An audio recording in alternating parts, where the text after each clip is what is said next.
Most jokes are made up with a setup and a punchline.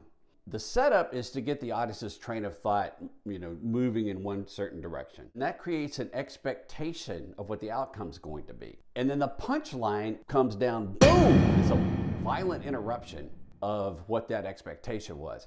And that energy has nowhere to go, and it just comes out as laughter. So I used to write monologue jokes on The Late Show with Letterman. They had to be fewer than 25 words, and if we could get them closer to 20, that was better. Now, when I write for a corporate event, like if I'm writing for a CEO for a speech, I try to tighten that up a bit, maybe have a setup be under 10 words, just to make it easy for someone who hasn't had too much experience in comedy.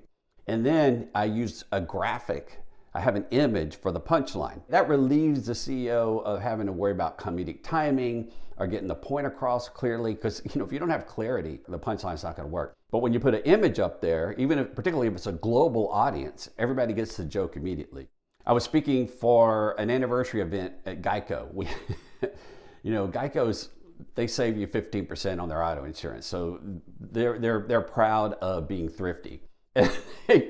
They put me in this, it's like a 3-star hotel. When the Uber guy's taking me to the hotel, I see this really fancy place right next door, and it's the Thomas Jefferson Hotel, which is on the National Register of awesome places to stay. So for my presentation, I open up and I show a photo, and I said, first place I went when I arrived is the Jefferson Hotel, which was named after one of our country's most industrious founding fathers, George Jefferson. That's how I opened. And man, it was a good joke, but it got it got crazy laughs. And I think that was because people knew, it immediately put people to ease, like, okay, this guy's not just coming in from New York City, with a canned presentation. He's spent some time to create something special for us.